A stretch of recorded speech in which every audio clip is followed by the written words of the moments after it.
আপনারা যে বিল্ডিংটা দেখতে পাচ্ছেন এটা হচ্ছে নরসিংদী জেলার মধ্যে সর্ববৃহৎ একটা জাদুঘর নির্মিত হতে যাচ্ছে।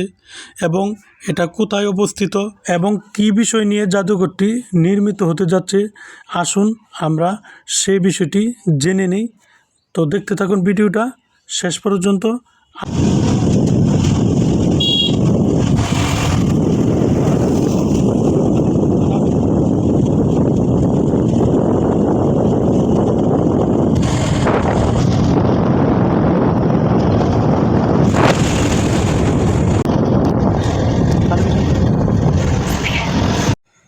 অনেক পথ অতিক্রম করার পরে আমরা অবশেষে ওয়ারী বটেশ্বরের একটা সাইনবোর্ড দেখতে পেলাম। আর এই ওয়ারী বটেশ্বর ঢাকা রাজধানী থেকে 70 কিলোমিটার উত্তর পূর্বে নরসিংদী জেলার বেলাব ও শিবপুর থানায় অবস্থিত। ওয়ারী ও বটেশ্বর নামে দুটি গ্রামে একটি প্রত্নতাত্ত্বিক গ্রাম হিসেবে পরিচিতি পায় এবং ধারণা করা হয় আনুমানিক 2500 বছর আগে এখানে প্রাচীন নিদর্শন স্বরূপ পাওয়া যায়।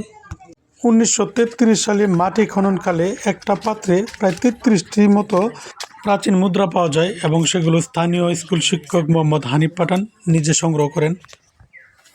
বহু পথ অতিক্রম করে যখন আসার পরে দেখতে পেলাম যে এটার গেটটা তালা মারা। চাচি, ভিতরে যান যাবে একটু?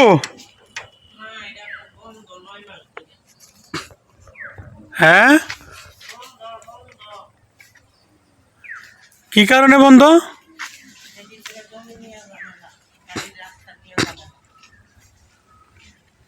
আমরা একটু ঢুকতে পারবো না?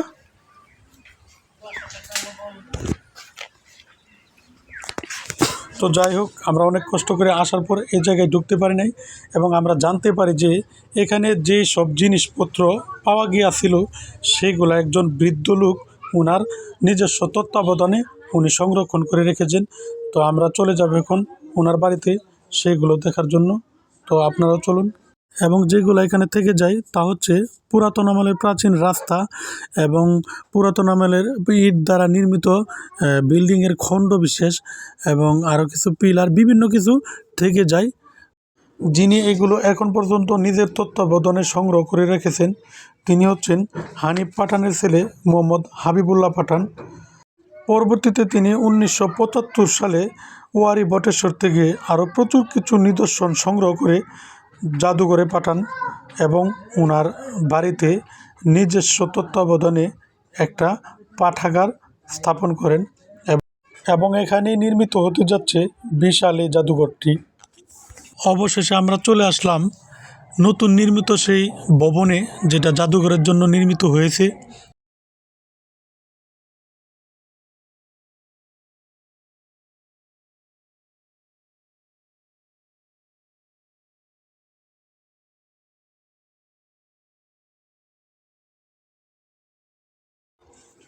ঠিক এই বিল্ডিংটির পাশেই ওনার বাড়িটি অবস্থিত এবং ওনার বাড়িতেই বর্তমান যেই পাঠাগার সেটি ওনার বাড়িতেই অবস্থিত।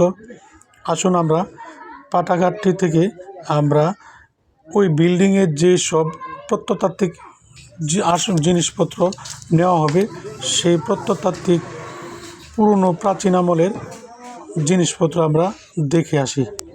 চলুন। ডান পাশেরটা হচ্ছে লৌহ বললম, যেটা প্রাচীন আমলে ব্যবহার করা হতো। তারপর একটা লৌহ কুঠার, সেটাও প্রাচীন আমলে ব্যবহার করা হতো। তারপর আছে ছাপাঙ্কিত মুদ্রা খ্রিস্টপূর্ব 2000, ধনুকে ব্যবহৃত পুরা মাটির গোলক, তারপরে প্রস্তরীভূত কাঠ এবং এগুলা দেখতে পারবেন কিন্তু কোনো গ্লাসে হাত দিতে পারবেন না। নকশি প্রস্তর গুটিকা, বিশ্বের ক্ষুদ্রতম মুদ্রিত কুরআন, সবচেয়ে ছোট 2 সেন্টিমিটার, এবং 19 শতকের হাতে লেখা কুরআন। তারপরে আছে এটাও 19 শতকের হাতে লেখা কুরআন।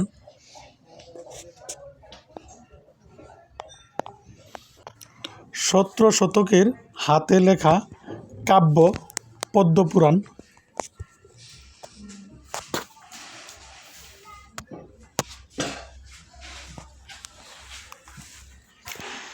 প্রাচীন আমলে ব্যবহৃত ইট, প্রাচীন দালানকোঠা তৈরিতে যে ইট ব্যবহার করা হতো বর্তমান ইটের প্রায় 3 গুণ বড় ইট ছিল।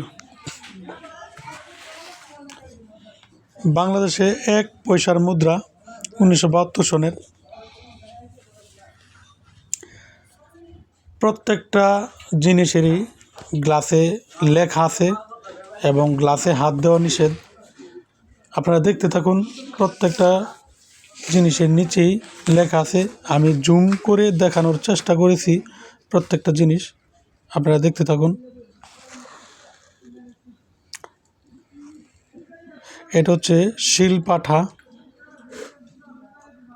খ্রিস্টপূর্ব 500, প্রাপ্তিস্থান বটেশ্বর।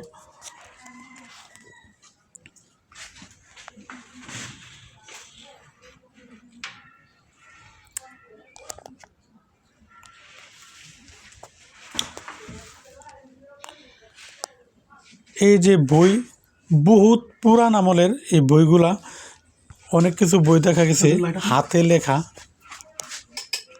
তখন যখন ছাপাখানা ছিল না।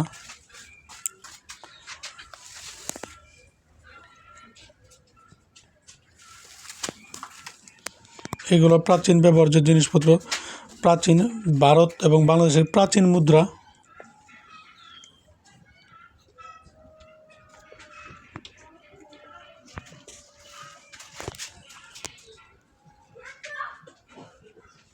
মাটির তৈরি হুকু, যেটা আমরা ডাবা বলে থাকি, এই জাতীয় মালা পরতো তারা। এবং এটা হচ্ছে হাতের যেটা বালা, বালা পরে, ব্রোঞ্জের তৈরি বালা।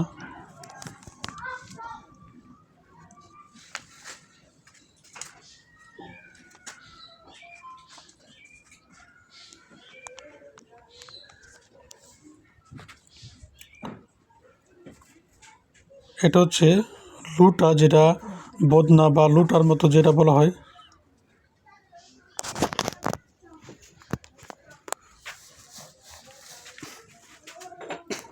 উনি হচ্ছেন মোহাম্মদ হানিফ পাঠান।